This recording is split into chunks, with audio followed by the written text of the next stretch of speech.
I was working out in the yard. My God, it's 90 degrees here today. Yeah, it was a lot of water, a lot of sweating going on. Awesome. Got mine too. Picture off there. That's just disgusting. Oh, my water bottle's empty. I've drank it all today.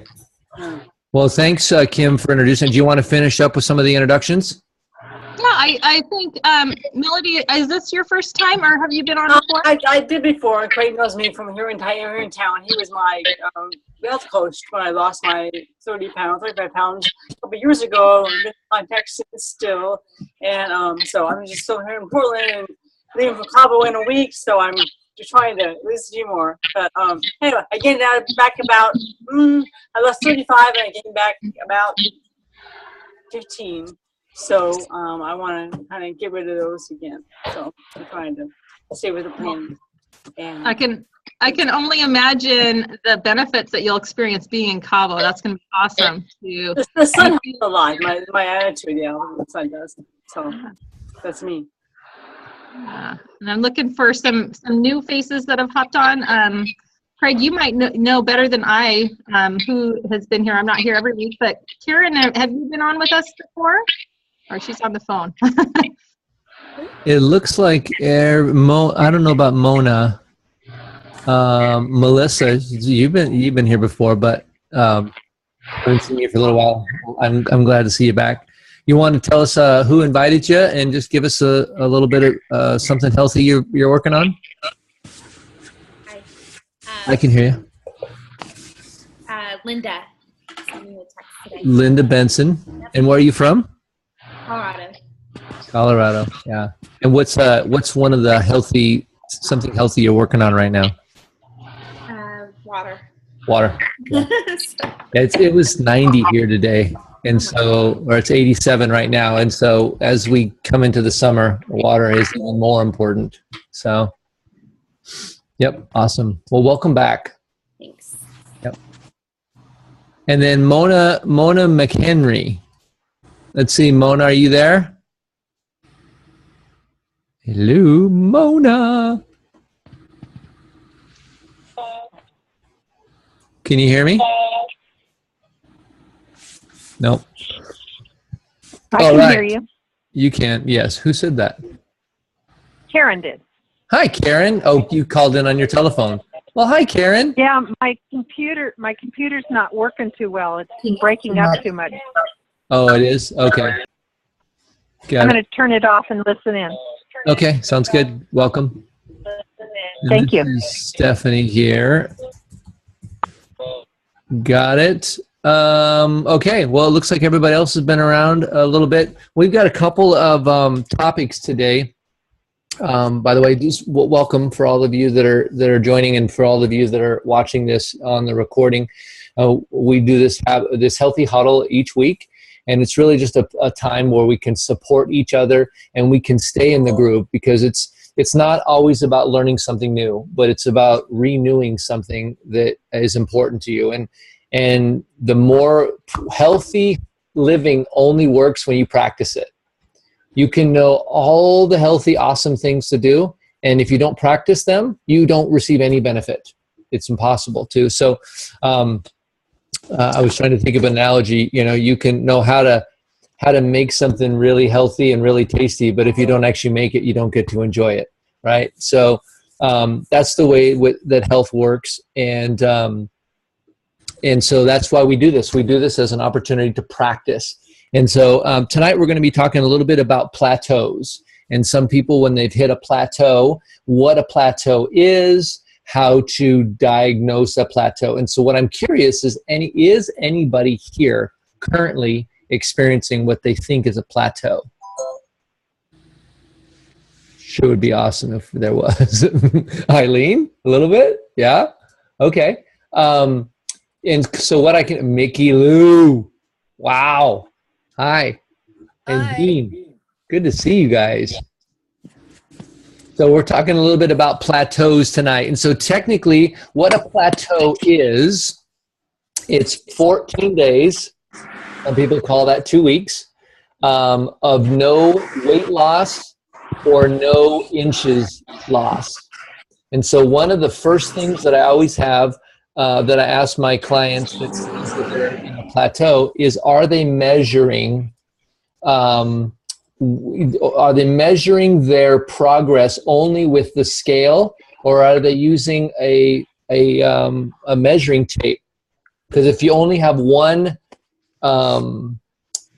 number, one metric that you're measuring, then how will you really know? Because oftentimes the way our bodies lose weight or go through this change process is some weeks we'll lose inches and some weeks we'll lose pounds. And so if you don't have at least two metrics, then you might be overreacting to something that's not actually a problem. Kim, do you have a comment as far as that goes that you've experienced with some of your clients? Yeah, I've had many conversations where people are saying, "Wow, the scale is not moving, but my clothes are falling off," and it's like, and I don't know, I sometimes will have a comment that, do you really care what the number says if you fit in a certain size? And the number can be somewhat arbitrary. We use it for seeing progress, obviously. But like you said, it is so helpful to have more than one measure, because it's not all wrapped up. I mean, there's so many variables in our weight that we could be doing really good work and unfortunately discourage ourselves from continuing sometimes just because the number doesn't move when we're doing tremendous benefit to our bodies. So, Thank you. Yes, so that's exactly it. If you're only measuring one thing, and I liked what you said there, does it really matter to you? The number is a number, and as long as the number is changing, I think it's good. So one of the things I think it's really good for us to measure, it's one of the Be Slim lifestyle. The Be Slim, the very last M at the end of Be Slim stands for monitor. So it's a smart thing, just like with your car, you're always monitoring, your oil or how much gas you have. It's a good idea to check your gas gauge regularly in your car, or you could run out of gas.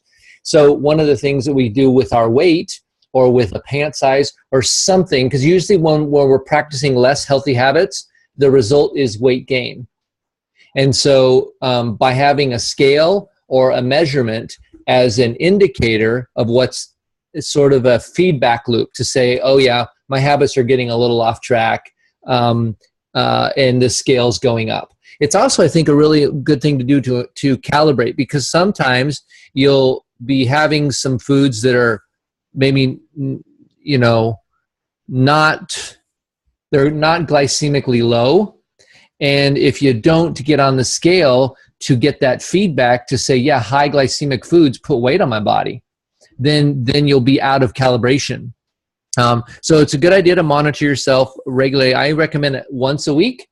And even if the scale's going up, still step on the scale, because your body's going to it's going to be confirmation that the things that you're doing were leading you in a direction that you didn't want to go. So take the good news, take the bad news. Don't even consider it good or bad. Just it's just the outcome of a choice. And then the neat thing about that is, if you want more blessings and more weight reduction, because that's a good thing for you, then your feedback will be when you're doing good things, your feedback is the scale goes in the right direction. And when you're doing things that aren't healthy, the scale will go in the opposite direction. And so it's that feedback for both directions, which is all about calibrating. And so so that's what a plateau is. And then Eileen, do you want to be like a guinea pig for me tonight? And I'll just ask you some questions, because you've had a plateau, or you are at a plateau. Sound good? Sure. And you can hear me okay? Do you want to turn your phone to the side? You might get a better view of us.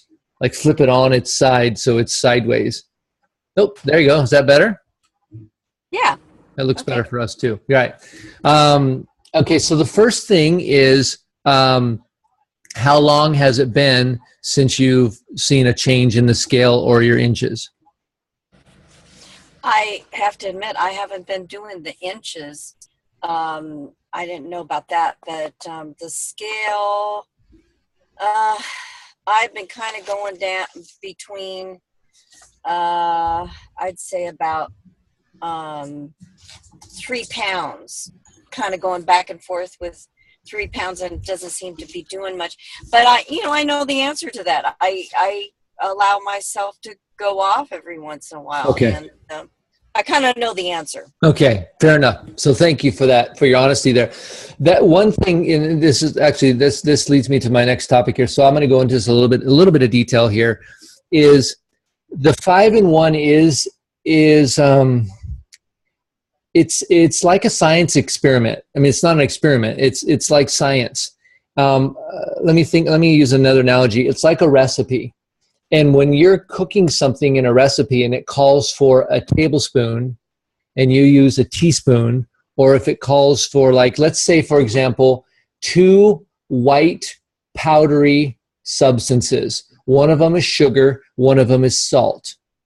Okay, they look kind of similar when they're in a like a Tupperware container. Well, if you add a cup of salt to anything that called for a cup of sugar, I'm pretty sure it'll be inedible, right? And it was the same amount, but it was 2 different things, right? Let's say you add too much of something or too little of something. It just changes it. It doesn't mean that what you get is bad, but it does mean it's different, okay? So with the 5-in-1, what we're trying to do is we're trying to create an environment that's not natural. Your body doesn't normally fall into a fat burning state where it's burning 100% fat for fuel. It's artificial. It's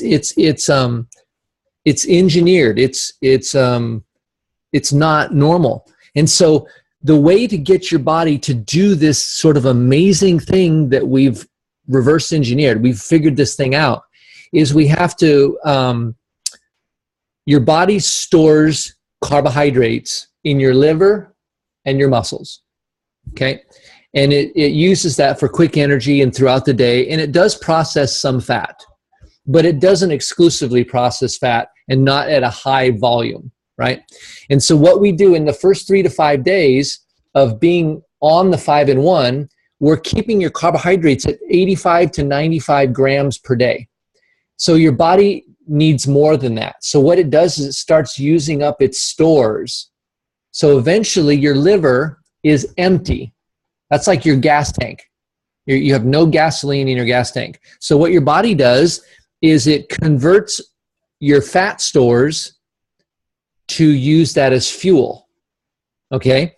So you're straight 5-in-1, and the 5-in-1 is only this: 5 Metafast meal replacements, 1 lean and green, and a minimum of 64 ounces of water. Anything else is not the 5-in-1.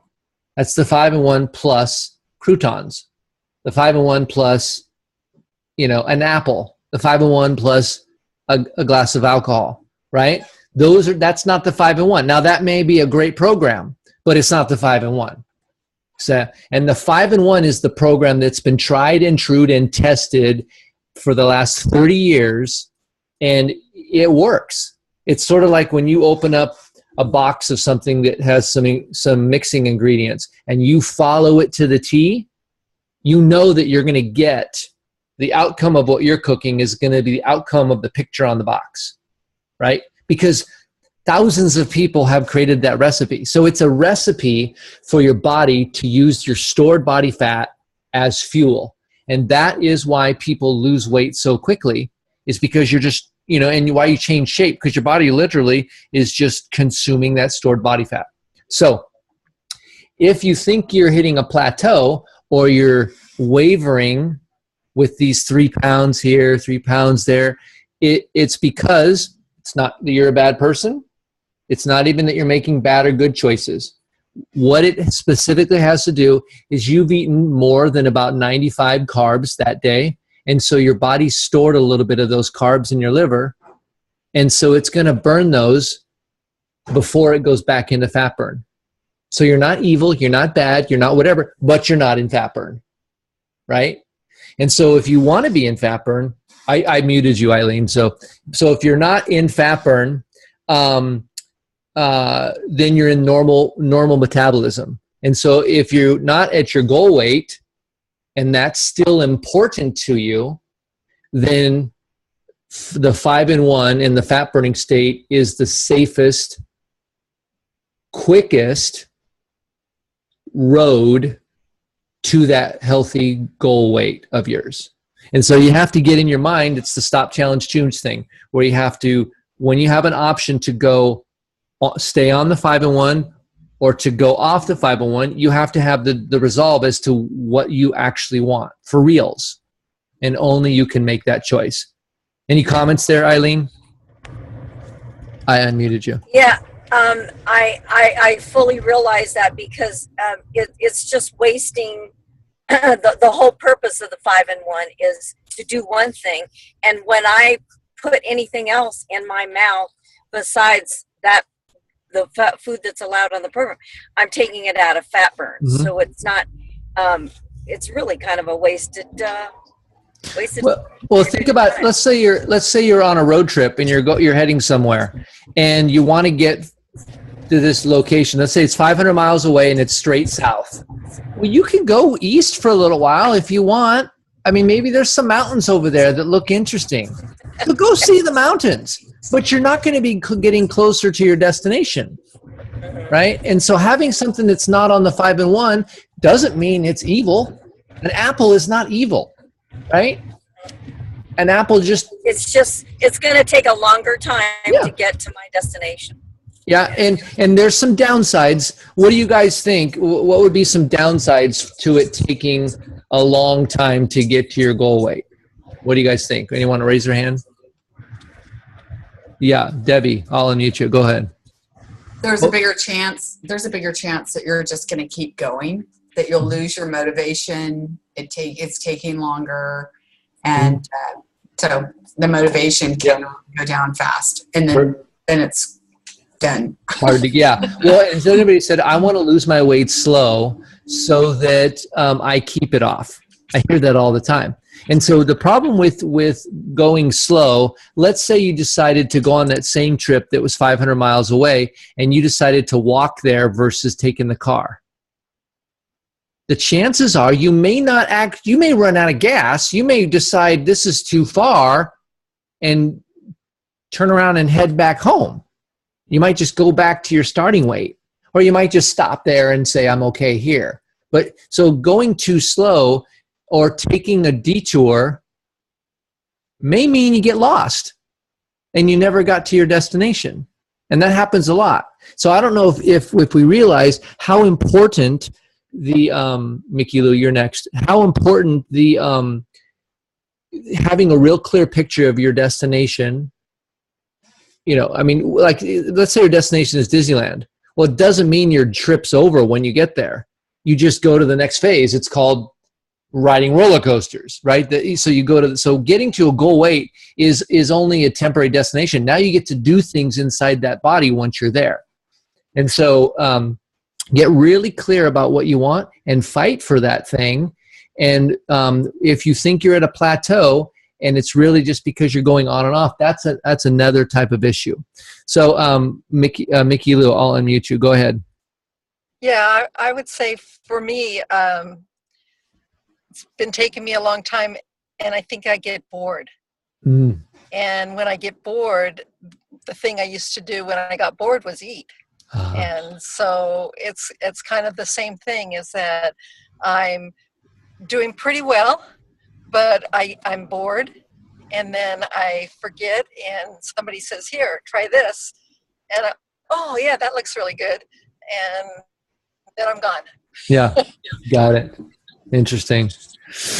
Well, and one person, thank you for sharing. Nice. It's good to see you, by the way, again. Yeah, that's good to see you too. Missed you. Yeah. The one of the neat things about this journey is sometimes if you're on the journey for a while, like you said, you can get weary with the journey. And so sometimes people want to take a break. And so what I'll do with folks, by the way, the 5-in-1 is not designed, when you master the 5-in-1, the 5-in-1 is not an optimal health program. It's a weight loss program. The optimal health program actually comes after the 5-in-1. Most of my clients, they master the 5-in-1 and they say, yeah, I got this. And I'm like, you've got what? So you learned how to lose weight in this new way. I thought you said you wanted to live a healthy lifestyle. Because mastering the 5-in-1 just means they're going to go on and off and on and off and on and off for the rest of their life, which isn't optimal health, by the way. And so, anyway, so those are some ideas, but main things, I'm just going to cover a few more details about a plateau. So a plateau is first meal within an hour of waking up. 30 minutes is ideal. So you wake up and you have your first fueling. So you get some gas in the tank within 30 minutes to an hour of waking up, okay? Then you want to I set a timer. It's a countdown timer, and I set it on my watch. You can do it on your iPhone or whatever. Countdown timer for 2.5 hours. Maybe you go 3 hours. Set it somewhere between 2 and 3. And every time it goes off, eat. And then reset your timer. And then the next thing that you can do is you have to watch your lean and green. There's another client right now that's struggling, and it's been 8 days with no weight loss. And she said, we talked about salad. I said, tell me about your lean and greens. And she said, well, I do this. So she measures her protein portion, but then she has as much salad as she wants. I call it the supersized salad, right? Because and I said, well, why are you doing that? She goes, well, there's no fat in lettuce. And I said, okay, so tell me, when did we start measuring fat? See, it's an old way of thinking. Fat-free, low fat, all that's good. But this program is measuring carbohydrates, because carbohydrates are what affect your blood sugar, not fat. And so she's like, oh. And I mean, there's not a whole lot of much in lettuce, but everything that's there, a little bit of fiber and carbohydrates. That's what's in lettuce. And so what if you have, like, almost every salad that you eat, you order a salad at a restaurant, they're going to have carrot shavings and some croutons. And people are like, oh, it didn't really matter. It was only 8 croutons. I don't know if you realize how many carbohydrates are in 8 croutons. But so if you're trying to hit 85 to 95 grams of carb, anything over 100 carbs is probably going to kick you out of fat burn. So you've got 85 if you're on the low end, 95 if you're on the high end. One piece of sugar-free gum has 3 grams of carbohydrate. So what if you had 2 pieces of gum, you were at your 95, because maybe you had some of the higher carbohydrate vegetables, and you had 2 pieces of gum. Well, that's 3, that's 6. Maybe you had 3 pieces of gum that day. So you're at 9 extra carbs, you're out of fat burn. With 3 sticks, I'm doing the 5-in-1 perfect, and I had 3 sticks of gum. And I'm out of fat burn? Well, technically, yeah. And so those are the little teeny details that you want to watch and you want to look at. So it's a 5-in-1 plus nothing equals the results that you want and the fastest weight loss section, so that then you can begin to develop mastery in optimizing your health. Weight loss should be like a temporary piece of the puzzle. And then we do most of the work when we're in maintenance, or the optimizing, which comes after the 5-in-1. So the other thing too is I've seen people that do perfect 5-in-1, perfect water, but they're going through a stressful time in their life. And guess what? Sorry about that. You're going to learn some breathing techniques. You're going to learn some ways to calm and process stress, because your body may not give up that weight and burn fat when it doesn't feel optimal. And that stress could keep you from it. Or you could have less sleep. Maybe you have a sick baby, and it's keeping you up at night. Well, you may not have weight loss that week, and it's not because you're evil or mean or bad. You got a child you're taking care of, and it's just the way it goes. So I would say that, eating on time, measuring your lean and green, having your 64 ounces minimum. We shoot for closer to 80 to 100. And then making sure you're getting your 7 to 8 hours a night of sleep. And I just want you to hear my words really carefully. I've never, and I've coached more than 1,000 people in 6 years, I've never seen anybody not lose weight when they're doing the 5-in-1 right on the money. They're not over-exercising. They're getting in their water and their sleep. All that is, I've never seen it go more than 2 weeks. It almost always breaks The number one culprit is too much exercise, and the other is exercise is the number one. All the rest of them are secondary, or having a little something off the 5 and 1. And bottom line, if you have things off the 5 and 1, it's no longer the 5 and 1. It's the 5 and 1 plus that thing. And that's, I don't know, tell me how it works out. You might discover something that works better. Probably not, but you could try. So if you really want to get there, I'd say just stay on track. Anybody else have a question or a comment about this topic before we jump into chapter 7? I do. Martin, hi. I do. Yeah. Welcome all. As you were going through that, a vision came to my mind. An image came into my head. And we've all seen the scale where it has energy versus calories. Let's balance our energy and balance our calories. Mm-hmm.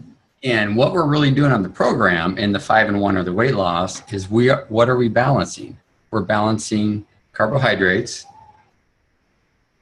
and we're balancing the glycemic index. Those are the two things, or actually sugars in there, or not sugar, but calories. Mm-hmm. So we're actually that's what we're balancing. And so it's not the low carb that you mentioned, or it's not the fat.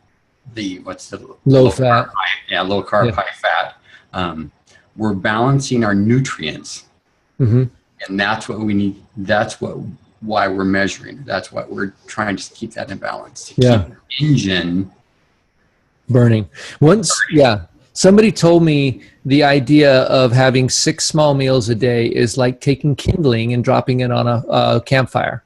Every so often, like in a campfire, it's probably every 10 minutes. You throw some kindling on there, and that thing stays hot, right? And if you go a long time before you put a big log on there, and you wait let's say you wait a half an hour and you put a big log on the fire, it probably will get going again, but it's going to take a while, and you're going to have a lot of very good heat, and then it'll be very, very cool, and then very good heat, and then very cool. And what you do with kindling or with the 5 and 1 is we're putting fuel on the fire every so often to keep it burning hot and efficient.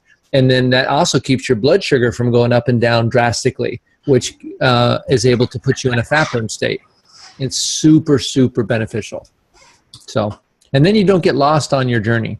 So anyway, so those are a couple of topics there as far as a plateau.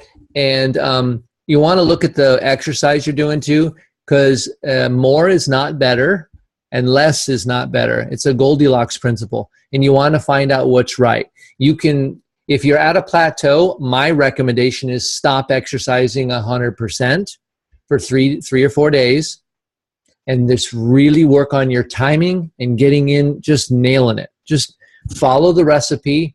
It's not hard to follow a recipe when you're making something in the kitchen. So just follow the recipe, and 2 or 3 days later, you're going to be back on track and feeling good again. And so then you can start adding some walking. And here's the beauty of it. Once you get to your goal weight and you go through transition, now we can start increasing your exercise to whatever you want. You want to start running 5-10 miles a day? Great. First of all, you're going to have a body that can handle it because you're not going to be carrying this extra weight. And second of all, you're going to have the energy, and we can give you the calories to keep it up. And now your cardiovascular system starts getting in line, and your muscles and your joints and your hormones and all these things just start to thrive. So there really is a sweet spot there that you can find in your life with your health. For a couple of these, there's like 6 different things that you get all those right, man. And so that's sleep, that's water, that's blood sugar levels, there's exercise, stress levels. Wow, those are the 5 really good ones. So we'll stick with those. So anyway, I hope you learned something about a plateau. Maybe I encouraged you to take a measurement. Maybe you do your hips and your waist, hips, your chest, and maybe your neck. Just 3 measurements. Or maybe you just do one of them. And as long as you're losing inches or pounds, don't change anything. You're doing just fine. But if you're not losing any pounds or inches, and it goes for a week, it's probably something you're missing. And you're probably supersizing it, or you're maybe having a little bit of taste. Sometimes salad dressings, common. Whenever I'm curious or I'm not sure if they have a good salad dressing, I will choose steamed vegetables.